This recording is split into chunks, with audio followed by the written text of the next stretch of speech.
tu as cette grande vision pour ta vie, ce que tu veux vraiment accomplir, et de l'autre côté, ta famille est kidnappée, et si tu ne fais rien, ils vont disparaître. Lequel des deux te motive le plus là, maintenant, dans cette vidéo?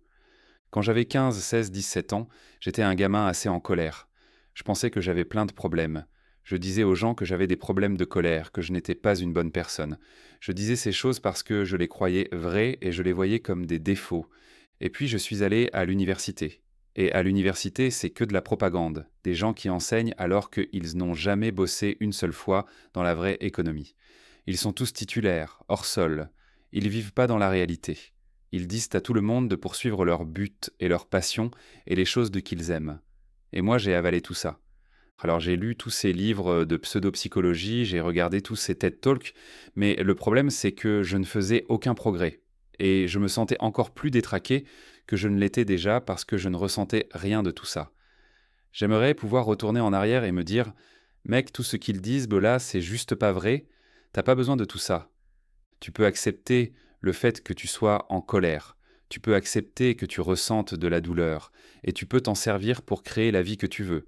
T'as pas besoin de te forcer à utiliser l'amour, la paix, la passion pour construire ta vie. » Ce que ce discours fait, en réalité, c'est dire aux gens que vivre une expérience émotionnelle négative est une mauvaise chose. Mais la moitié de ta vie est en dessous de la moyenne, par définition. Et si tu n'utilises pas cette moitié-là comme source d'énergie ou de motivation pour construire la vie que tu veux, alors t'es à un gros désavantage.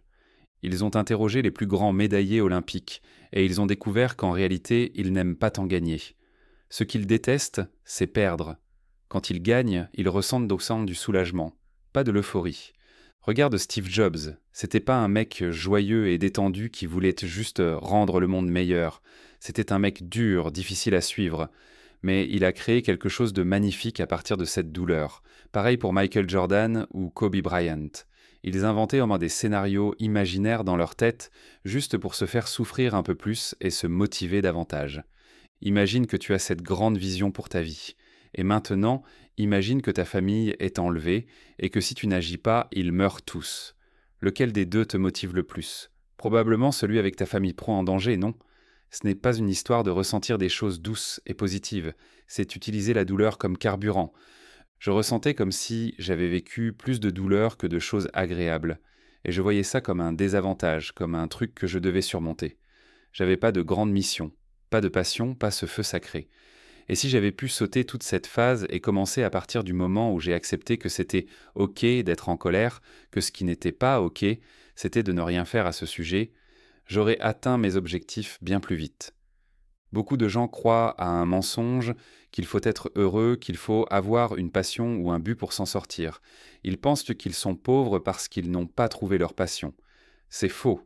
Tu es pauvre parce que tu ne fais pas les actions qui rendent riche. Et tu peux alimenter ces actions de la manière qui te plaît. Donc si tu es quelqu'un que la part sombre motive plus que la lumière, alors penche-toi à fond dans cette part sombre. À l'inverse de ce qu'on dit, la route de l'enfer est pavée de bonnes intentions. Le contraire est aussi vrai, la route vers le paradis peut être pavée de mauvaises intentions. Tu peux en faire de bonnes choses, même si tes motivations sont mauvaises. Et quand je dis mauvaises, je parle d'expériences négatives, de douleurs, de colère, etc.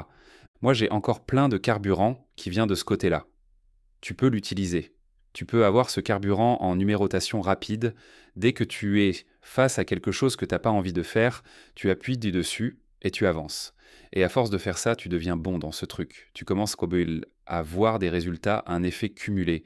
Et alors, tu commences à voir un but ou une vision plus grande. La grande vision de la vie d'Alex, jusqu'à il y a peut-être 4 ans, c'était « ne sois pas fauché ». C'était ça ma mission avec la salle de sport. Arrêter d'être pauvre.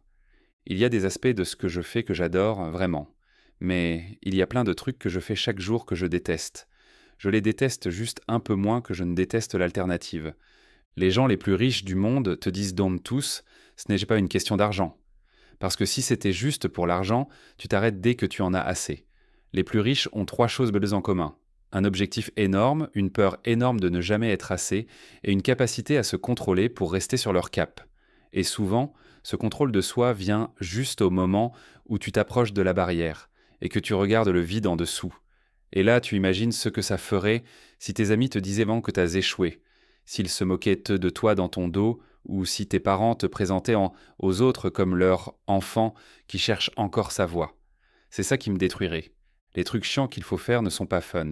Jeff Bezos parle des frais généraux dans le business. Il y a des tonnes de choses qu'il faut être prêt à faire, même si tu ne les apprécies pas. La vraie question, c'est est-ce que tu détestes ces trucs-là plus que tu ne détestes la douleur que tu veux fuir? Tant que la douleur d'avancer est inférieure à la douleur de reculer, ou à celle que tu imagines si tu ne fais pas ce que tu sais devoir faire, alors tu peux utiliser cette douleur comme carburant unique pour rester sur la voie pendant longtemps. Je suis en train d'écrire mon livre en ce moment.